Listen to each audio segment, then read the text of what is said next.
Open the oldest surviving Bible on earth. Right now, if you wanted to, you could go to the Vatican Apostolic Library's digital archive and open the Codex Vaticanus.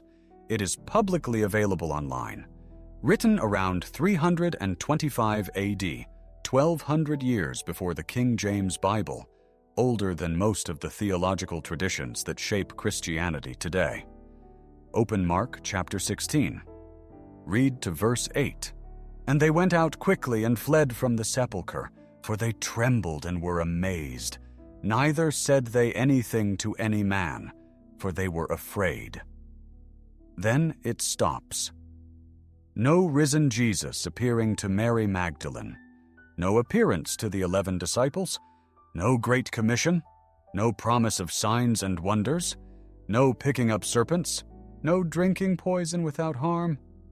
Just women running away in silence. That is where the oldest surviving Bible on earth ends. But here is the part that stopped me cold. After verse 8, after Mark ends, the scribe of the Codex Vaticanus left a blank column. One column, blank. In a manuscript of hundreds of columns, it is the only blank column in the entire Codex Vaticanus. The scribe knew additional verses existed somewhere. He had seen them. He chose, deliberately, not to copy them. And then he left a blank column as a marker. That is not incompleteness. That is a verdict. Before we go any further, if you found this video and this is your first time here, I want to ask you to subscribe and hit like. I know that sounds like the thing everyone says. But here is what it actually means for this channel. YouTube does not understand this guy spends months in manuscript archives, so you do not have to. It understands signals. Your subscription tells the algorithm that investigations like this one deserve to be seen. If you have ever felt like someone was keeping this from you, that subscription is how you push back. All right, let us open this. I need to start with what I believed for 12 years. I taught high school history at a Catholic school in Evansville, Indiana. World history, American history, and, because I was also the department head for religious studies, the history of early Christianity. For 12 years, I stood in front of 17-year-olds and taught them the reliability of the Gospels, not just as faith, but as historical documents. I genuinely believed I was giving them something true. Not useful, true. And what I taught, what every mainline Christian tradition teaches, is that Mark chapter 16 gives us the resurrection appearances. Jesus rises from the dead. He appears to Mary Magdalene. He appears to 2 disciples on the road. He appears to the 11, gives them the Great Commission. Go into all the world, preach the gospel, baptize all nations, and tells them the signs that will accompany those who believe. Verse 17, these signs will accompany those who believe. In my name, they will drive out demons. They will speak in new tongues. Verse 18, they will pick up snakes with their hands. And when they drink deadly poison, it will not hurt them at all. They will place their hands on sick people, and they will get well. That is what I taught. That is what is in most Bibles. That is what preachers preach and theologians build doctrine on. The resurrection appearances in Mark chapter 16, verses 9 through 20, are understood as part of the primary testimony of the resurrection. And the resurrection is, as Paul puts it in 1 Corinthians chapter 15, the whole argument. If Christ has not been raised, your faith is futile. I taught this for 12 years and had no reason to question it. Then I sat down one Saturday afternoon in March of 2011 to prepare a unit on the textual reliability of the Gospels. I was trying to strengthen my students' faith. The book I picked up was Bart Ehrman's Misquoting Jesus. 2005. Harper 1. I had been meaning to read it for years. Ehrman had been a devout evangelical Christian who became one of the world's leading New Testament textual scholars. His trajectory, from faith to academic scrutiny, was exactly the kind of intellectual journey I wanted my students to see modeled. I opened to page 65. Ehrman wrote, "The last 12 verses of Mark are missing from our oldest and best manuscripts. They are almost certainly not original to Mark." I read it again. Oldest and best. Not marginal documents. Not outlier copies. The oldest? The best. I put the book down. I picked it up. I put it down again. That Saturday afternoon, I drove to the university library. I badged in. I started pulling references, not because I thought Ehrman was wrong, because I needed to see it with my own eyes. The first thing I found was the Codex Sinaiticus. Written around 350 AD, currently held at the British Library in London. It is the oldest surviving complete New Testament in existence. Not a fragment, not a portion, but the entire New Testament in one 4th century document. Open Mark 16. Verses 9 through 20 do not exist. The text ends at verse 8. For they were afraid. Full stop. Then the page continues to the Gospel of Luke. 12 verses. Gone. The foundation of every resurrection appearance tradition in Mark. The verses that authorize the Great Commission, the verse that would go on to build an entire American Christian subculture of serpent handling. Just not there.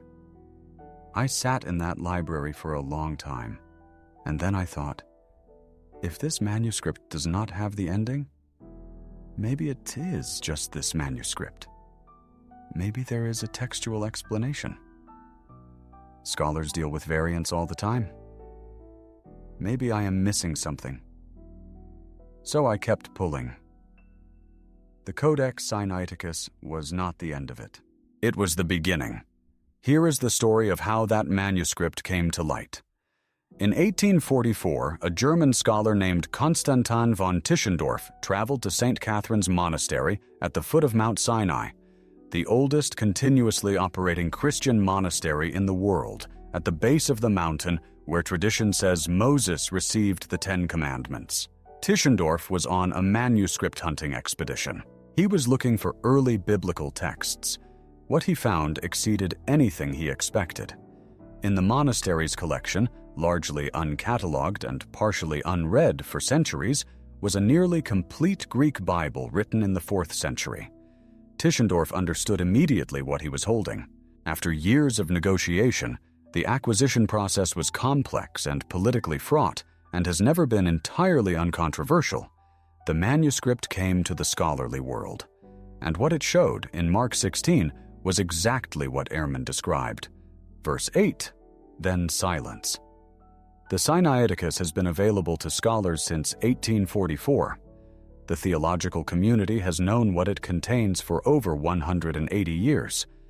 But here is the second crack, and this is the one that the Vatican Library has sitting in plain sight, the Codex Vaticanus, written around 325 AD, older than the Sinaiticus, held in the Vatican Apostolic Library in Rome, where it has been for centuries. The Vatican has known about this manuscript for as long as it has existed. Open Mark 16. Again, verse 8. The women flee. They are afraid. Mark ends. And then, the blank column. One blank column. In a manuscript of hundreds of columns. The only blank column in the entire Codex Vaticanus. Now, I need you to understand something about how ancient manuscripts were produced. These were not casual writing projects. The scribes who copied the great manuscripts of the early church were trained professionals. They spent years mastering the art of writing in uniform columns, calibrating line length and letter spacing so that every column was equally full, so that no vellum was wasted, because vellum was expensive. It took roughly 150 sheep to produce enough material for a complete Bible. Scribes did not leave columns blank. Not accidentally. Not carelessly. If they ran short at the end of a book, they filled the space with decorative elements, section titles, scribal colophons, or simply started the next book early. They never wasted column space. The scribe of the Codex Vaticanus left a blank column after Mark verse 8. There is only one explanation. The scribe had seen manuscripts that included verses 9 through 20. He was aware that additional material circulated under the name of Mark's ending. He made a professional, deliberate, trained decision not to copy it. And he left the blank column as a record of that decision, a signal to anyone who came after him that he knew exactly what he was doing. He was not completing an unfinished text. He was declining to copy a text he had judged inauthentic. This blank column is visible in the high-resolution digital scans of the Codex Vaticanus that the Vatican Library has made publicly available online. Anyone can see it. It has been there for 1,700 years. The Sinaiticus and the Vaticanus are the most famous witnesses, but they are not alone. I kept pulling manuscripts, and what I found was convergence, the kind of convergence that ends debates. The Old Latin manuscript tradition. The earliest translations of the Greek New Testament into Latin, dating from the 4th century. These are the translations that Western European Christianity used before Jerome produced the Vulgate. Multiple Old Latin manuscripts end Mark at verse 8. The Old Syriac manuscripts, dating from the 4th century. These are the earliest translations into Syriac, an Aramaic dialect closely related to the language Jesus himself likely spoke. The Sinaitic Syriac manuscript, one of the oldest witnesses in any language to the text of the Gospels, ends Mark at verse 8. The Sahidic Coptic manuscripts, dating from the 5th century. These are the earliest translations into Coptic, the language of Egyptian Christianity. Multiple Sahidic manuscripts end Mark at verse 8. Latin, Syriac, Coptic. 3 entirely different languages. 3 entirely different geographic regions. Western Europe, the Syrian East, North Africa. 3 entirely different Christian communities with no direct scribal dependence on each other. All saying the same thing. The long ending was not lost from these manuscripts. The long ending was never there. And then there is Eusebius. Eusebius of Caesarea lived from 263 to 339 AD. He was the bishop of Caesarea Maritima. He served as the court historian of Emperor Constantine. He was present at the Council of Nicaea in 325 AD. He wrote the Ecclesiastical History, the first comprehensive historical account of the early church. If there is one voice from the ancient world who had access to the breadth of early manuscript traditions, who had the scholarly connections and institutional authority to survey what existed, it was Eusebius of Caesarea. In a letter addressed to a man named Marinus, the text is known as Ad Marinum, the letter to Marinus. Eusebius was asked a direct question about how to harmonize the content beginning at verse 9 with the other gospel accounts. His answer? In nearly all copies of the Gospel of Mark, this passage does not appear. Nearly all copies. This is not a modern scholar arguing from textual critical principles. This is Eusebius of Caesarea, writing in the 4th century, 300 years closer to the events than we are, with access to manuscripts that no longer exist, telling his readers with the calm authority of first-hand knowledge. In most of what I have examined, these 12 verses are not there. He was confirming, from his era, exactly what the Sinaiticus and Vaticanus confirm from theirs. Think about that for a second. The most trusted church historian of the ancient world, with his own eyes on manuscripts we will never see, was already telling people in the 4th century what the British Library and the Vatican Library are still telling us today. The long ending of Mark was almost certainly not original. When I left that library on that Saturday, I drove home with a question I could not shake. Not, was it added? The answer to that was clear. The question was, who wrote it? And why? We do not know the author's name. That is the first thing to understand. The long ending of Mark, verses 9 through 20, is anonymous. No church father in the early centuries claims to have written it. No tradition identifies an author. It appears in the manuscripts without provenance, without signature, without attribution. What we can date is approximately when. Justin Martyr, writing around 155 AD, made a reference in his first apology, chapter 45, to content that appears to come from this passage. That is the earliest external reference to any of the material in Mark 16:9 through 20 that scholars have been able to trace. Mark was written between 65 and 70 AD. Justin Martyr writes around 155 AD. That is a minimum gap of 85 years. 85 years in which these 12 verses leave no traceable external footprint. No citation, no quotation, no controversy about them. And then, in the mid-2nd century, they appear. The timing matters. By the late 1st century and early 2nd century, the original witnesses to the events of Jesus' ministry were all dead. The apocalyptic expectation that Jesus would return within the generation that witnessed his ministry had not been fulfilled, and communities were navigating the theological weight of that deferral. Multiple rival gospels and theological traditions were proliferating. The early church was fragmenting, competing, defining itself against Gnostic movements, Roman religions, and each other. And here was Mark, the oldest gospel, written closest to the events, the source text that Matthew and Luke both drew from.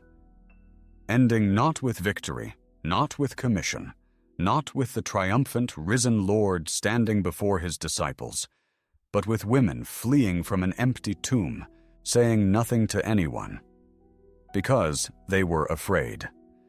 That ending creates a problem for a movement that needed to recruit, to grow, to withstand persecution, to compete with every other religious tradition in the Roman Empire. A gospel that ends with silence and fear is not a founding document. It is an open wound. Someone, working in a tradition we cannot trace, at a time we cannot precisely pin, with access to material we no longer have, decided the wound needed to close. They wrote an ending. Here is where I have to stop and say something that I have never been able to make academic, because this is not only about textual criticism, it is about deaths. Verse 18 of Mark's long ending. They will pick up snakes with their hands, and when they drink deadly poison, it will not hurt them at all. That verse, that single verse from a passage that was not in the oldest manuscripts, became the theological foundation of an entire tradition in American Christianity: Pentecostal serpent-handling churches. The tradition began in the hills of Appalachia around 1910, attributed to a Tennessee preacher named George Hensley. Hensley believed he had been commanded by the Holy Spirit to pick up serpents as a demonstration of faith, in direct fulfillment of Mark 16, verse 18. He preached this from pulpit to pulpit across the American South and Midwest for decades. George Hensley died in 1955 from a rattlesnake bite received during a church service. He was not the last. Over 100 people, documented, died in the 20th and 21st centuries in the United States from snake bites received during religious serpent-handling services. Over 100 documented deaths. Men, women, children. Jamie Coots, the pastor of Full Gospel Tabernacle, in Jesus' name, in Middlesboro, Kentucky. His serpent-handling congregation was featured on a National Geographic television series in 2013. He died of a rattlesnake bite in February of 2014. He refused medical treatment, in keeping with his theological conviction that the verse commanded both handling and healing. Mac Wolford, one of the most prominent serpent-handling pastors in West Virginia. A man who had handled snakes since childhood, who had built his entire theological identity around this practice, who had been bitten multiple times and survived. He died in May of 2012 from a timber rattlesnake bite he received during an outdoor church service in the woods of Coles Mountain. He was 44 years old. His father, Bob Wolford, had also died of a serpent bite. During a church service in 1983. These are not statistics. These are men with families, with congregations, with theological convictions they were willing to die for. And every single one of those convictions was built on verse 18 of a passage that Eusebius of Caesarea, in the 4th century, said was not in most of the copies he had examined, built on 12 verses that the oldest and best manuscripts of the New Testament do not contain. When I made this connection, when I linked the manuscripts to the deaths, I sat at my kitchen table that night and could not eat. I had taught that verse. I had stood in front of teenage students in Indiana and told them that the long ending of Mark was the Word of God. I never told them about the blank column in the Codex Vaticanus. I did not know about it yet. But the church knew, the scholars knew, the seminaries knew. The ecumenical councils had debated this question in the 4th century, and none of it made it into the lesson plan. This is the part that cost me the most. Not the intellectual reckoning, the moral one. Let me go deeper now. Because the serpent-handling tradition is the most visceral human cost of this evidence, but it is not the deepest theological implication. Here is what I mean. Mark is not just one of 4 Gospels. Mark is the foundational Gospel.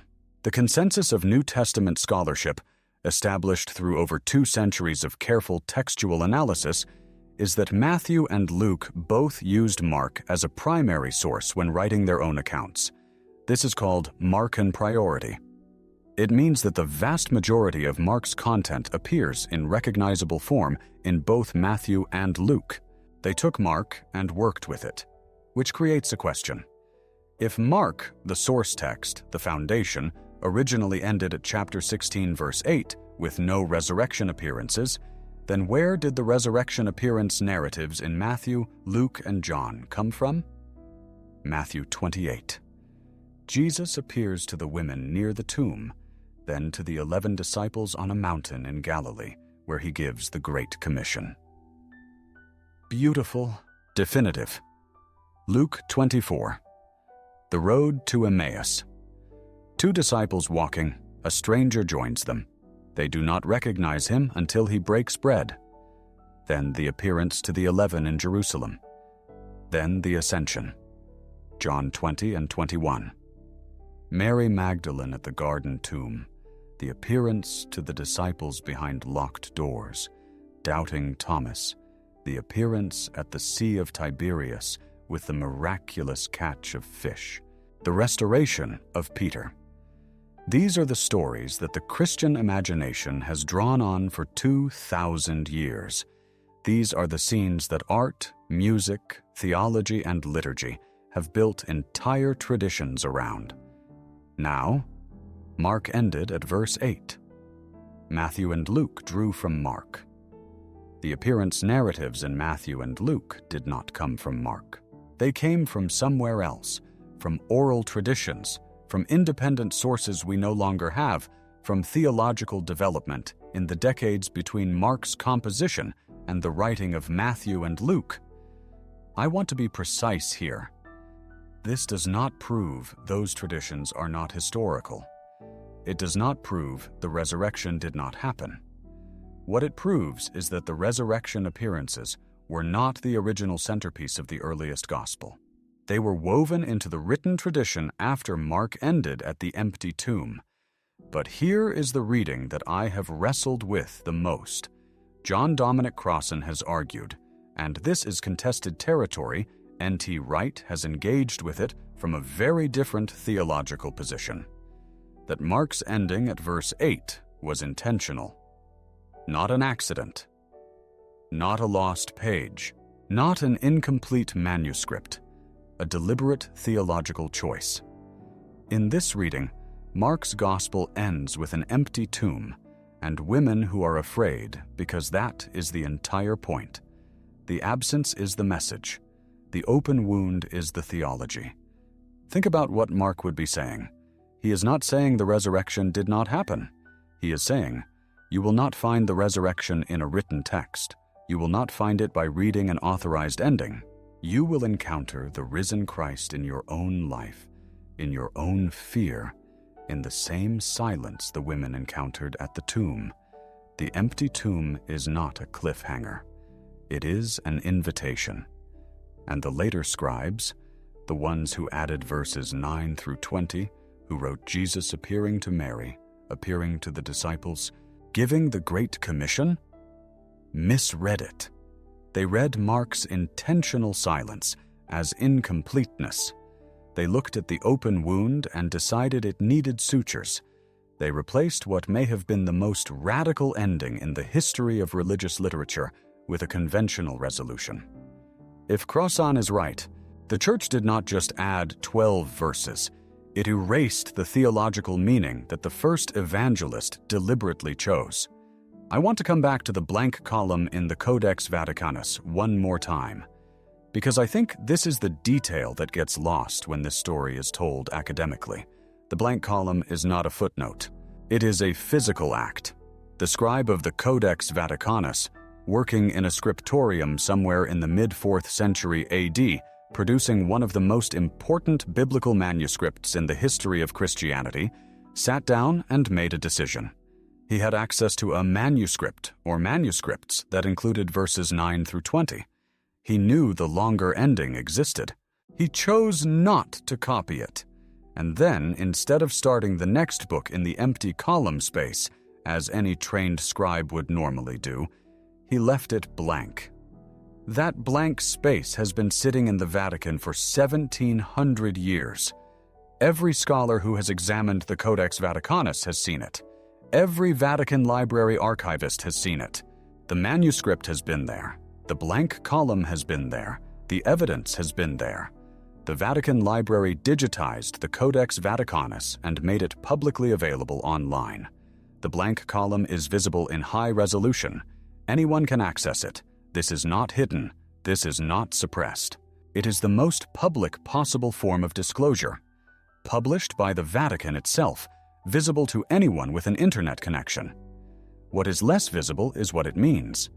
It means the oldest argument against the authenticity of Mark's long ending was made not by a modern skeptic, not by an atheist academic, not by a critic of Christianity, but by a 4th century Christian scribe who worked in the manuscript tradition of the early church. He looked at verses 9 through 20 and said, "I have seen these. I choose not to write them." And he left the space to prove he knew. The most honest editorial judgment in the entire manuscript tradition of the New Testament was made by a man whose name we will never know, in a scriptorium we cannot locate. 1,700 years ago, he was right, and the blank column is still there. So here is what the evidence establishes, not what it suggests, what it establishes. 1. The Codex Vaticanus, written around 325 AD, held at the Vatican Apostolic Library, ends Mark at verse 8. The scribe left a blank column, the only blank column in the entire manuscript, a deliberate editorial decision made visible in physical form. 2. The Codex Sinaiticus, written around 350 AD, held at the British Library in London, ends Mark at verse 8. No resurrection appearances, no Great Commission, no verse 18. The text simply ends. 3. The Old Latin manuscript tradition, the earliest translations of the Greek New Testament into Latin from the 4th century, ends Mark at verse 8 in multiple witnesses. 4. The Old Syriac manuscripts, the earliest translations into the language closely related to the Aramaic Jesus likely spoke, end Mark at verse 8. 5. The Sahidic Coptic manuscripts, the earliest translations into the language of Egyptian Christianity, end Mark at verse 8. 3 languages, 3 independent translation traditions, 3 geographic regions with no scribal interdependence, all arriving at the same conclusion. 6. Eusebius of Caesarea, the most authoritative early church historian, writing in the 4th century with direct access to manuscripts that no longer exist, stated explicitly, "In nearly all copies of the Gospel of Mark, this passage does not appear." 7. The earliest traceable external reference to any content from Mark 16:9 through 20 appears in Justin Martyr around 155 AD, 85 to 90 years after Mark was written. There is no earlier citation of any verse from the long ending. 7 independent lines of evidence, converging on one conclusion. Bart Ehrman's judgment, almost certainly not original to Mark, is the consensus of New Testament textual scholarship. Bruce Metzger, who co-authored the critical apparatus on the Greek New Testament with Ehrman, reached the same conclusion. The translators of every major modern English Bible, the New International Version, the English Standard Version, the New Revised Standard Version, the New American Standard Bible, bracket or footnote these verses with the same statement. The earliest and best manuscripts do not contain this text. This is not a fringe position. It is not anti-Christian agenda. It is what the manuscripts say. I want to take a breath here. What you just worked through, 7 lines of manuscript evidence, 4 independent translation traditions, the oldest church historian on record, a blank column in the Vatican's own archive. This is not something you pick up in a Sunday school class. This is not something most pastors will walk you through on a Wednesday night. I spent months pulling these threads. I had the benefit of a graduate-level library and 12 years of academic training in historical methodology. And it still took years to fully understand what it meant. If this investigation has given you something real, not comfortable necessarily, but real, there is a super thanks button on this video. I do not run ads on this content. I do not have sponsors. What I have is the ability to keep doing this work, or not, depending on whether the people who watch find it worth supporting. If this was worth something to you today, that is how you say so. You do not have to, but you can. All right, let us finish this. Here is my best reconstruction of what happened, based on what the evidence supports. Mark wrote his gospel between 65 and 70 AD. He wrote it in Greek, almost certainly for a community outside Judea. Most scholars suggest Rome, though others argue for Syria or the region of Galilee. He wrote the story of Jesus as he understood it, drawing on eyewitness testimony and the oral traditions that had circulated in the decades since the crucifixion. And he ended at chapter 16, verse 8. Whether that was intentional theology, the open wound, the empty tomb as invitation, or whether the original ending was lost before the manuscript was widely copied, we cannot say with certainty. The physical evidence does not settle that question, but I think the intentional reading deserves more credit than it usually gets. Mark is not an incompetent writer. He structured his gospel with precision. He used repetition, irony, and what scholars call the messianic secret, a recurring pattern in which Jesus tells witnesses not to reveal his identity. Throughout the entire narrative, a writer this deliberate almost certainly meant to end where he ended. The women flee. They say nothing. The loop stays open. Then, somewhere in the late 1st or early 2nd century, a scribe, unknown to us, working in a tradition we cannot trace precisely, decided that the open ending was a problem. Maybe his community had oral traditions of resurrection appearances that Paul describes in 1 Corinthians 15. Maybe he was working to harmonize Mark with the appearance narratives already circulating in Matthew and Luke. Maybe he was simply responding to theological pressure from communities whose gospels ended with the risen Lord giving explicit commands. Whatever his reason, he wrote 12 verses. He wrote about Mary Magdalene receiving the first appearance. He wrote about the 2 disciples on the road. He wrote the Great Commission. He wrote the signs. Demons cast out in Jesus' name. New tongues. Serpents handled. Poison drunk without harm. Hands laid on the sick. He wrote with the confident tone of completion. And then his version spread. For centuries it spread. Through Latin translations into Western Christianity. Through Greek manuscripts that copied from the growing tradition. Through liturgical use. Once a text is read in worship services generation after generation, it becomes immune to revision. Once preachers preach it, once theologians build doctrine on it, once communities die for it, you cannot take it back. The long ending of Mark became the ending of Mark. Erasmus, producing the first printed Greek New Testament in 1516, worked from late medieval manuscripts that all included the long ending. From Erasmus, it entered the Tyndale Bible, then the King James Bible of 1611.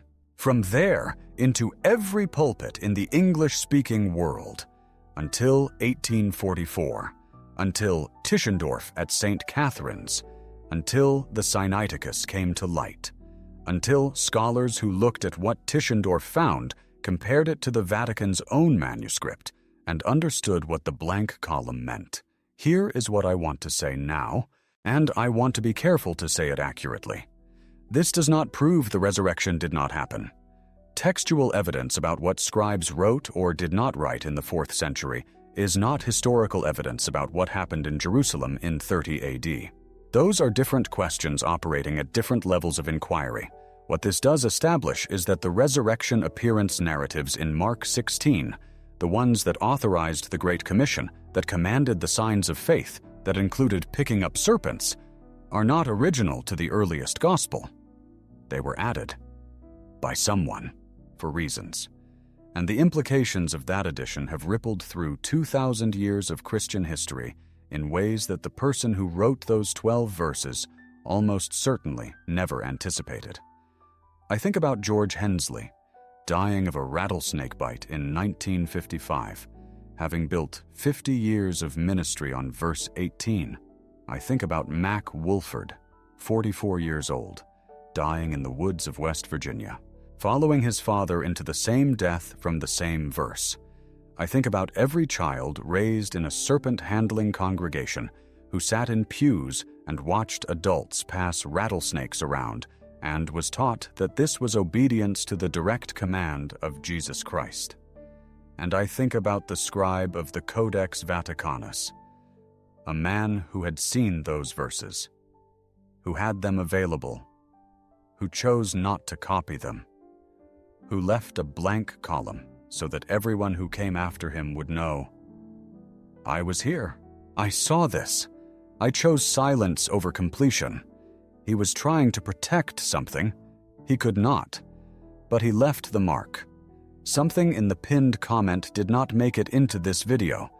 There is more on the manuscript tradition and the early church debates around this passage.